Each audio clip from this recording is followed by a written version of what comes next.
I imagine, and I know actually, I don't just imagine, that I have my own experience of being able to come to that place. Yep.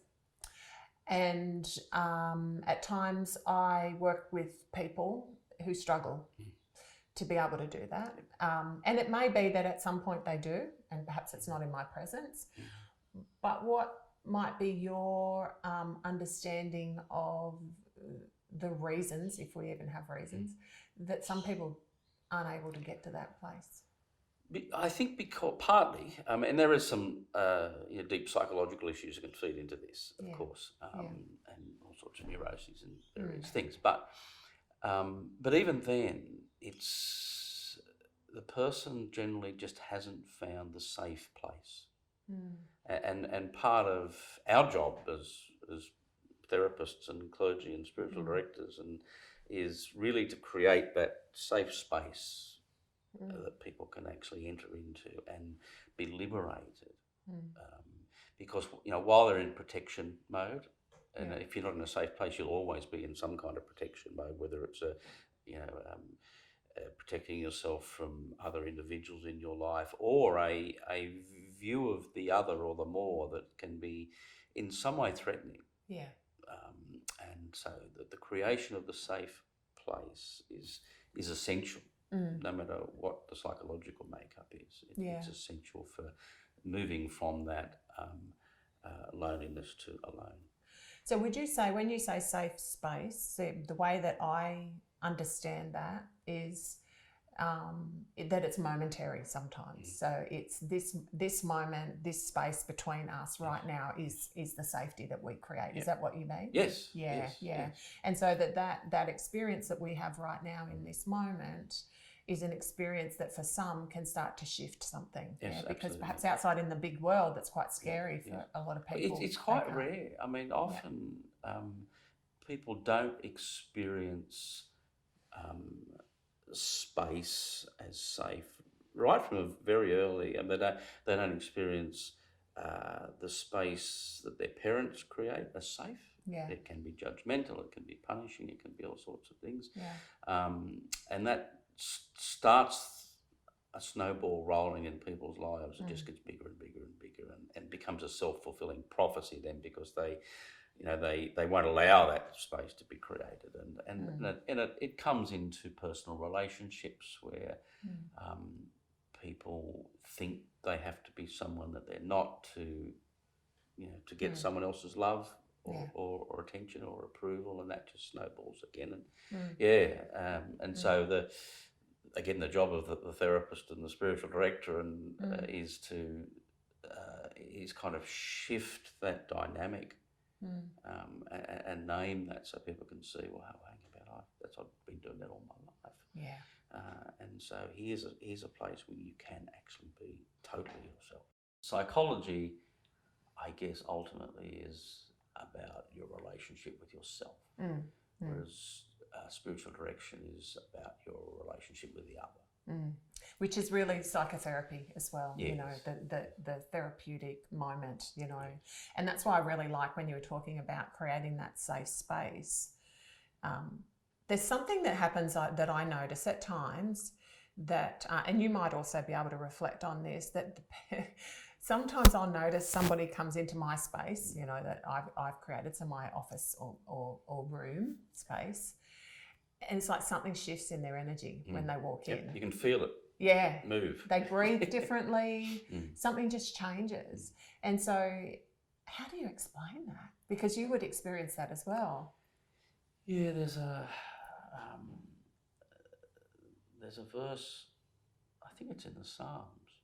I should know this, shouldn't I? That says that the human soul knows the human soul. Yeah, that's beautiful. And so there's something goes on at this, not at this level, but at this level that is known in a very deep way. And that's why we can feel that energy move. All of a sudden something shifts and something opens up. And that's that safe space too, isn't it? And it might be the only time that person has experienced that. Would you say that for some people? Oh, absolutely. And often that can be a shock, because they haven't, that's totally new to me and I don't know what to do with this. And it's important, when you feel that, it's really important to stop Yeah. And notice it and name it. Say this is, there's something happening here it's new and different for you. Yeah. But it's okay. Like a new experience. Let's just sit for a second. Yeah.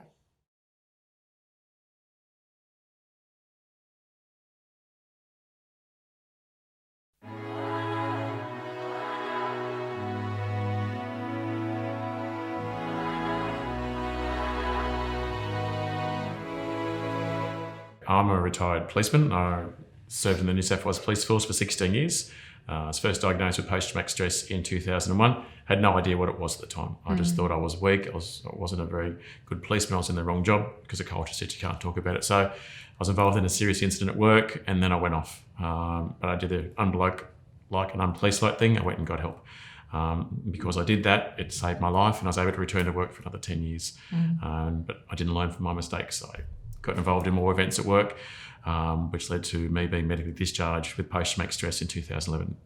Then I lost who I was. I wasn't a policeman anymore. I thought I'd always be a policeman. Yeah. But I didn't know who I was. I did this diagnosis, which I didn't really understand, even though I was coping okay with it. I just didn't know who I was, so I became suicidal. But then I thought, no, what did I do back then to be able to return to work? And I was able to use certain processes in order to process the events from the past. Now I'm fully recovered. I can talk about my events in detail, visit locations without being triggered. I actually now run a business where I do trauma recovery, specialising in post-traumatic stress, helping people and to change the stigma around mental health, to help educate people about what's possible and give them a better awareness as to where they are. It's just what they're going through. It's just how they are. It's not who they are. Yeah.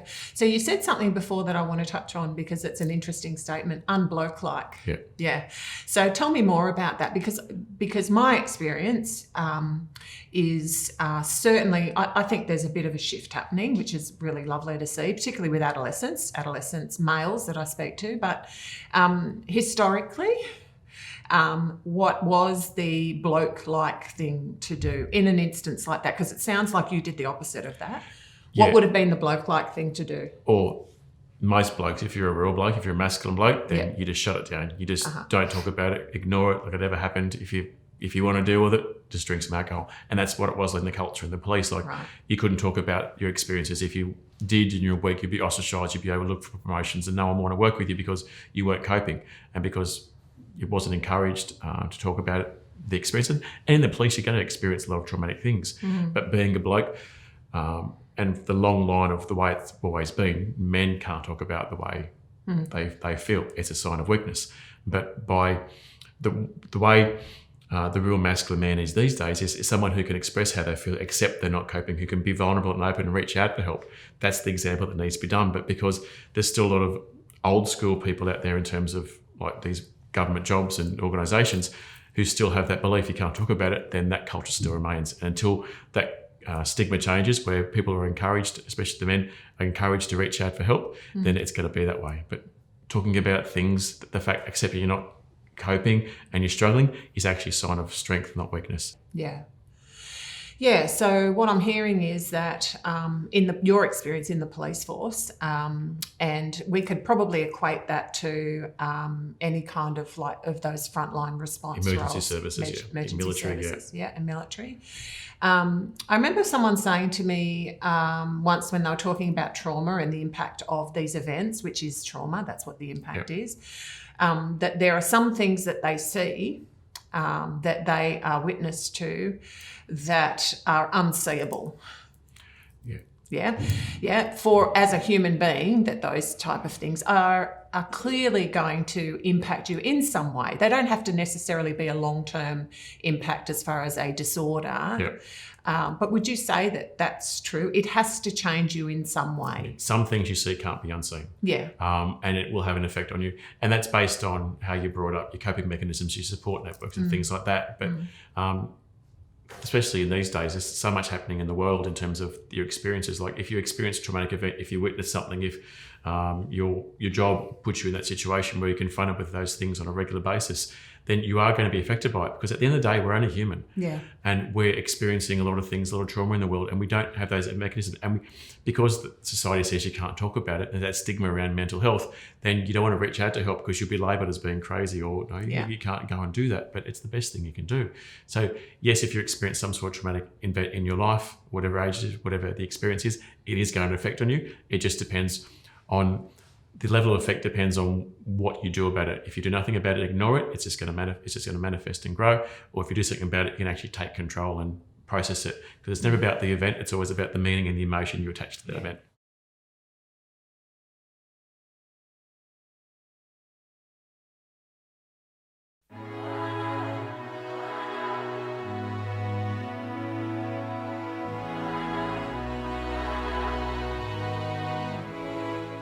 So how do you start to speak to somebody about the potential that, yes, there is this physical condition, or disease or some kind of ailment, but alongside that will almost positively be some kind of psychological impact. And I think to myself, it's almost easier to, well, not easier, but there's almost something simpler about saying, this is your condition, you have this part broken, or you might need this surgery. And whilst that's really confronting, and perhaps we can talk about that in a moment, how what that brings up, because that's a crisis for most people. If I have someone come to me and I need to broach the subject about their psychological concern, it's almost as though that's more difficult for them to hear. Yeah, I agree entirely. And I think in my practice over the years, as I've learnt more and, been involved in some research with regards to psychological aspects of particularly epilepsy, I've tried to normalise it as a part of my practice. So it's now something that I will raise, with every patient, particularly say a new diagnosis. I'll say, right, you've got focal epilepsy. I explain what that means. And then I say the management of this condition is using medication, looking at lifestyle adjustments, because things like sleep deprivation, stress, and excess alcohol can trigger seizures. And the third aspect of your care is managing and maintaining your psychological well-being. And I explain that.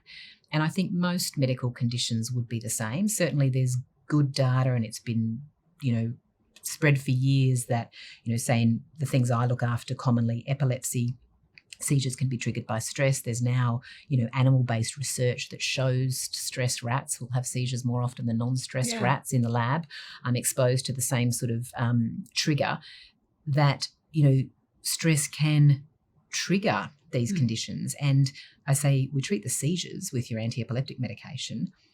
If we don't treat the anxiety or the depression or the adjustment disorder that's evolved because of those seizures, that's going to increase your stress level and make you have more seizures. So unless we're trying to break this cycle on both sides by treating your seizures and the seizure disorder and managing the psychological aspects of this whole process, we're not going to win. And so I think just by slowly normalising it, and many people will just go, yep, okay, whatever. And it takes you many more times to actually, I guess encouraging that, acknowledging that that's a part of the illness. And the other important thing I often say is those feelings of being anxious or sad or depressed about having this condition, they're not coming from outside of your head. They're coming from inside your brain. These feelings are evolving because of neurons communicating inside your brain in the same location that those neurons are going a bit, wacky every now and then and causing a seizure. So we need to regard it as an organic aspect. And for some people, that makes it more acceptable, which I think for all of us, it's like, oh, yeah, that's true, actually. It's not me being a bit, acopic. It's actually my brain's reaction to this, and it's neurochemical. And I can change that chemistry by actually engaging in psychological strategies that you'd be teaching people. So what I'm hearing in that is the importance of us looking more broadly at what it means to be well. Yeah, exactly. And if we look at wellness more holistically, we need to understand that when something happens in life, so a crisis, whether it's an illness, whether it's, what we've just been through, where people's whole worlds have been turned upside down this year, that what we, in order to be able to manage, we need to look more broadly at what that means. Yeah.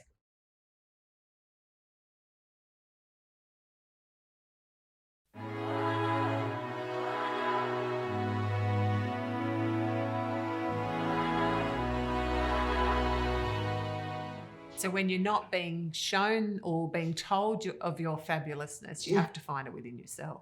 Yes, definitely. In some way, don't you? And come to the realisation that the job isn't what makes you fabulous. No. Yeah. And that, if that is how we, I guess, reflect on who we are, that can be taken like that. Exactly. Yeah, and I think that in any kind of change that is enforced upon us, that is not driven, that we often have a moment where we stop and we think, oh, yeah. so this is actually happening. Yeah, and what do I do next? Yeah. And haven't really given it any thought because it's so, you just don't even foresee it happening. It's kind of in the in the background. Mm. So as a flight attendant, I imagine, like if I think about a school teacher, right? What's the role of a school teacher? A school teacher is to educate children. A school teacher does a lot more than that. As a flight attendant, what's your role? Your role is to be to provide, I guess, support, to make sure people are comfortable on the flight.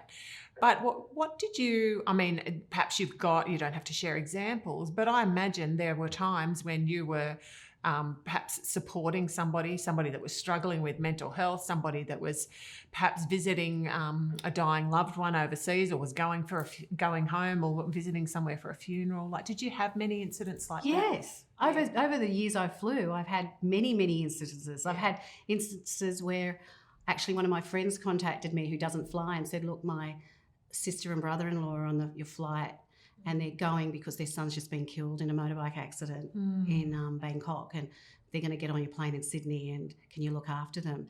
So as soon as I went up to them and I said, hi, I'm Paula, I'm Barb's friend, they just hugged me and cried, and it was just, and it was like, you don't even know these people, but you get involved. I'm sorry. And I've had a man have a heart attack and his wife's there and he's, might die. And so you're not only having to deal with doing CPR and trying to bring someone back to life, you've also got somebody there who's watching this person they love about to die, and then you're trying to support them as well as the crew who are then afterwards, you do it and you get through it because you just go straight into, I have to say, the thing Qantas has given me is just an impeccable way of dealing with crises as they happen, that we just go straight into this whole mode. It just gets done. And then you go, wow, I didn't realise it's capable of that. But the training we've had over the years has just put us in that position that it just becomes robotic, but you just know what to do. But afterwards you sort of like go, wow, okay, and that's when you come down, and that's when you might have some tears and you might, need to debrief. And for years at the beginning of my flying, they didn't even see that as a necessity, that you needed to debrief and that you would have people calling you when you're in your hotel room all by yourself to say, are you okay? That has come of recent times, which is fantastic, because people didn't know who to go to or what to do. And for instance, years and years ago, I had a passenger getting on in London, and he was a little old man with his well-dressed in his hat and everything, and he was telling me that his family had just paid for him to come to Australia to watch all the test matches between England and Australia, and that was what they'd paid for him for his birthday, and he was so excited about coming. So I'd already had this conversation with him. We hadn't even taken off yet. I'm giving him a juice. I was working down in economy at the time. We're just having the chat, and it was beautiful. I was really thrilled for him, and back on my merry way, having to help out all the other hundreds of people on board. And the next minute he gets up while we were on taxi and goes to go to the toilet, and he has a heart attack and he died. Wow. So I was about to start CPR, and a doctor came up and said, I'll take over, and I went, thank you so much. But I had to ring the flight deck, get them to stop the aircraft and yell out to another crew member, ring a certain number to get all crew on the phone, and so that they could stop the aircraft taking off. And then the paramedics took off this man, and still to this day I get so upset thinking about him. But he still had the thrill of thinking he was coming over. So if that's a way to go, that's better than sitting in your room on your own, wishing you'd done it. What have you learned about supporting people in crisis? Listening, letting them just get it all out. I think the first thing you want to do is say something to make it different, but you can't. Yeah. I've realised that over the years. You can't, there's nothing you can do or say that's going to change the situation. But listening to them and letting it out, I guess.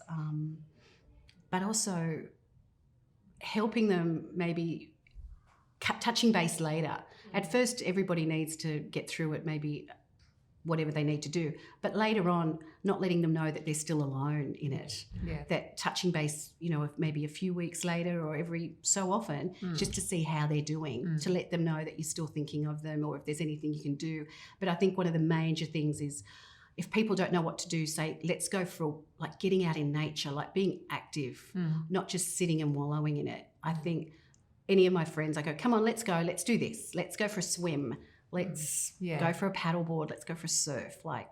Let's do something that makes you have to think about what you're doing, firstly, to get your mind off what you're trying to escape from. So being in the moment. Being in the moment. Yeah. And that's what I try and do for my own self-preservation. Yeah. Is I try to do activities that will make me do that.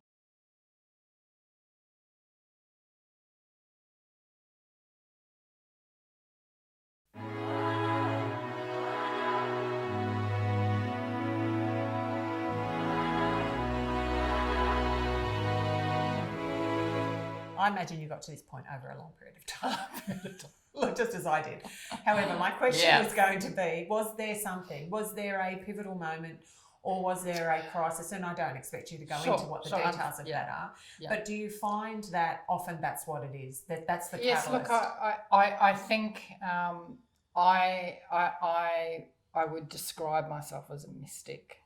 I remember having encounters with God, just communing with God. I didn't know who God was. Right. I didn't know what it was. I just remember having a sense of communing with this deeper kind of place of comfort and joy. I may have moved there because my childhood there was a lot going on that was difficult to deal with. So I think it was a bit of an escape. Okay. But I learned how to do it and just kept doing it. I think really for me, my spiritual life really deepened when I experienced infertility and went through that whole journey of losing a baby, or very early miscarriage, and the depth of pain and anguish that I felt just really influenced every single part of my life. And I wrestled with life. I mean, I really wrestled with existential issues of, well, what am I here for? What is it all about? Probably I wrestled with those things earlier than particularly most women do. Yeah. But then I just dug deep. I dug deep because what was happening was that God that I was communing with, I was used to giving me comfort, I was angry with because my life wasn't turning out the way I wanted it to. Yeah. And I had to do something. I had to reconcile that. So a lot of these principles that I've talked to you about here today were birthed at that time. I had to understand how I could stay in connection with God, with Source, with these deeper parts of myself, without thinking that I wasn't getting what I wanted, or I was coming to harm. And I had to wrestle with that. And I believe all of us have to do that wrestling at some point. Is part of that wrestling, and if I use that pivotal moment in your life, and I can think of similar moments which have been a moment where I can really see that the way I thought my life was going to be is not. Yeah. Yes. And perhaps I think we're all feeling that at the moment. COVID is a bit of that, isn't it? Yes. And so in that moment, I have to reassess everything I ever thought about my life. Yes. And in that reassess, I need to grieve the loss. Absolutely. Of that. I'm so glad that you mentioned that, because the biggest part of that journey is grief. Yeah. The biggest part of that is letting go of how I think the world should be and how I think, how I ideally wanted it to turn out. And really, if you think about it, it's like we get up to think that we have control over our world and what happens in it. In absolute reality, we have not one tiny bit of control at all. And it's an existential crisis for us to stare that in the face, that actually we have no control over nothing. We are like a drop of water in a river that is just it's flowing one way, by the way, but it just finds a way. It just, whatever it needs to do, it's just completely surrendered to the process of finding the way. And that's my favourite image. You know, I'm the river. You know, I just need to find where to flow. And if I hit the beaver dam where it all stops, and I thought that was going to be my way through, and I try and hang on to that's just a whole road of misery right there. Yeah. I have to let go of that being the way I wanted it to be to let myself flow. And we've lost that art. We have so lost the art of doing that. What you just said then almost ties into what you said about the rigidity. So what I heard you say is, you know, hitting that beaver dam, right? That all of a sudden I'm stopped. Oh, this is not what I imagined it was going to be. Now what? Okay, so now I need to understand that there might be another way. So if you use that analogy and you put that into the way that we polarize our views of other people, then we need to see it like the beaver dam. In a way, don't we? Absolutely. Whereas this person, they might have lots of views and say lots of things that I don't agree with. In fact, they might even upset me on a really deep level. But what can I find in it that helps me to find some peace? Yes. Because if I don't find peace, I'm stuck in the beaver dam. And I'm just going to be like struggling and anguishing and absolutely. Yeah. Absolutely. How can I find a flow? Absolutely. And this is a thought that's come back to me a few times as we've been speaking, is that there is so much compassion, I think, around the process of therapy and the process of personal and spiritual growth. But one thing I've come to know is that there are various points where we actually need to make a decision. Like cognitively, we have to make a decision. Yeah. We have to make a decision to think differently.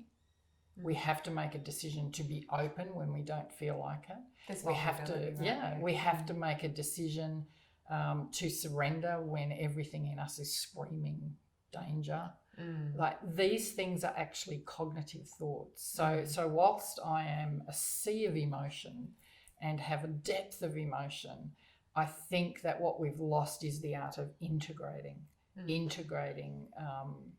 thinking and meaning making with emotion and depth of emotion, and finding that place of, okay, it's clear I need to change my thinking. I might not know what that is, but I have to flick the switch in me to say, okay, I'm ready.